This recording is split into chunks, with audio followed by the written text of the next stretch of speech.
Hi there. Hope you had a great weekend. I'm Carl Azus, and we are ready to kick off a brand new week of CNN Student News. First up today, the headlines.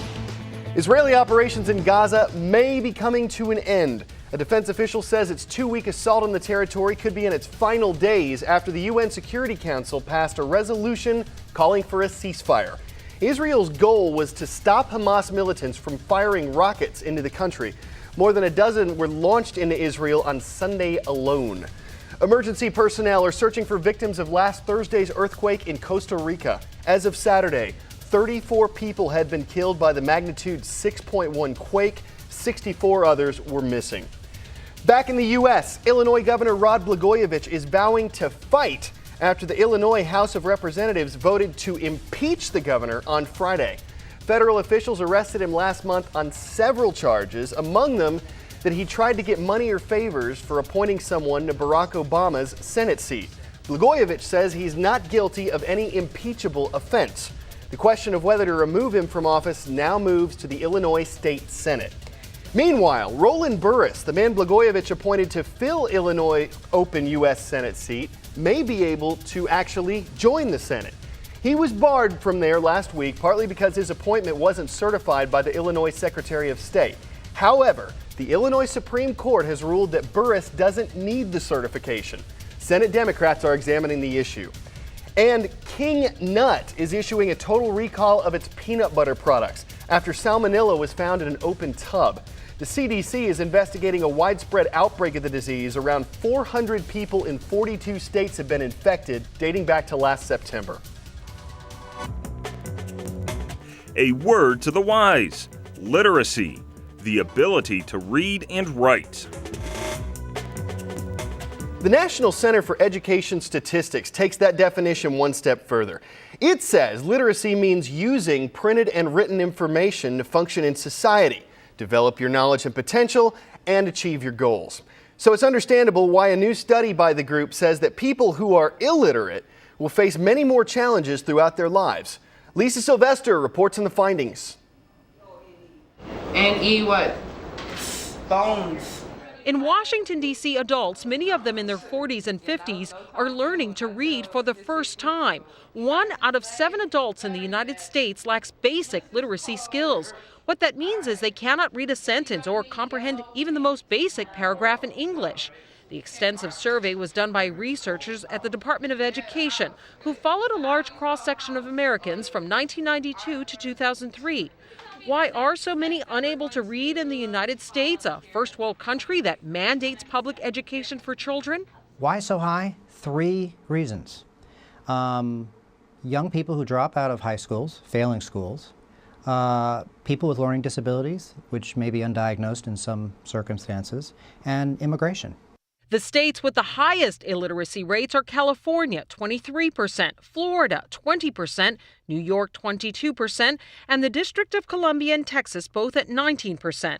Literacy experts say those who can't read often struggle to find jobs. If they do find work, they are among the lowest paid. And illiteracy is a cycle that perpetuates itself. Parents who are illiterate are unable to read to their children and not able to teach them basic reading skills.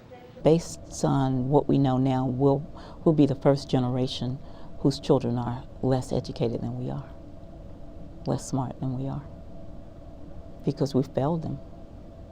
So what it means for our nation is that we have children that we're rearing who will need tremendous help in order to be successful adults. U.S. workers have to be globally competitive, but it's becoming tougher to keep up with so many adults unable to read and write. This report, for the first time, offers data on the county level. Researchers and educators can now identify precisely where to direct resources. Some states have made significant progress since the last report in 1992. Mississippi decreased its illiteracy rate from 25% to 16% by making a concerted effort to push education and to bring that rate down. Lisa Sylvester, CNN, Washington. Time for the shout out. The mellophone is a marching band version of what instrument? If you think you know it, shout it out. Is it the clarinet, the French horn, the tuba, or bassoon? You've got 3 seconds. Go!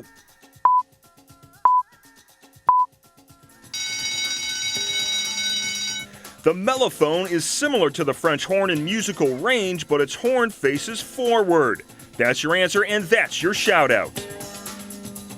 When President-elect Barack Obama's inaugural parade rolls down Pennsylvania Avenue, he will be accompanied by mellophones, clarinets, and percussionists aplenty. After all, what would a parade be without some marching bands? Around 1,400 of them applied to take part in the festivities, as Brooke Baldwin tells us. For one of them, South Cobb High School in Georgia, just getting to the inauguration was an incredible journey. So with that, we start our program. Here we go. Just a few years ago, the South Cobb High School Blue Eagle Marching Band was admittedly not too impressive. Only 30 members and leadership hard to find. 5, 6, 7, halfway. We go 1, 2, Then 3, came and Zach Cogdill, a young man with a vision, a dream, and drive. bend, horns down. We used to get bad reviews all the time, but since Mr. Cogdill's been here and we've grown so much, the school is actually responding to us. This was our second competition. Now the band has more than 70 members, and this year they hit some high notes, winning trophies everywhere they went.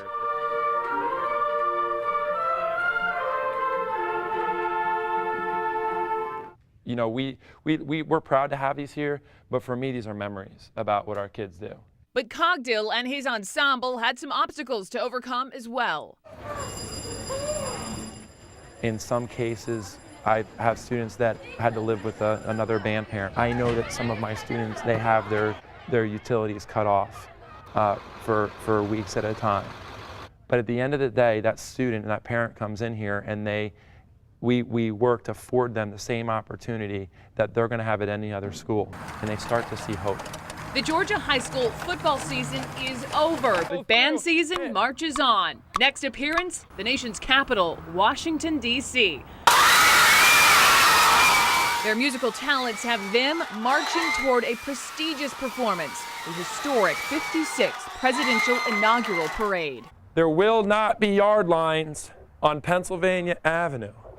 I swear he's the only one that believed in us from the beginning, and now he's here, and I think we all owe it to him. But can they afford this rendezvous with history? The road trip and hotel stay won't be cheap.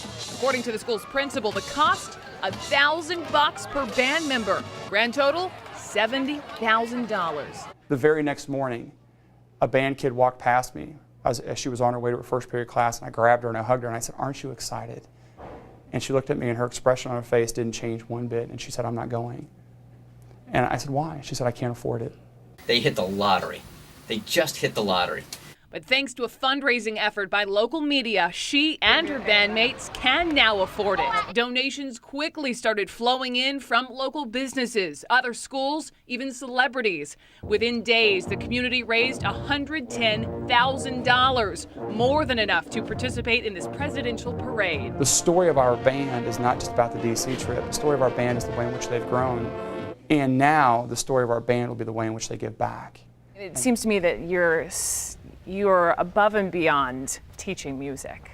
You are teaching life. Yeah, we're teaching life every day. By instilling hope in his students whose lives outside this band room may have seemed hopeless. So proud. Brooke Baldwin, CNN, Atlanta. Okay, you might not be marching in the inauguration, but you can learn all about the event with our One Sheet, and our learning activity sends students on a scavenger hunt for inaugural trivia.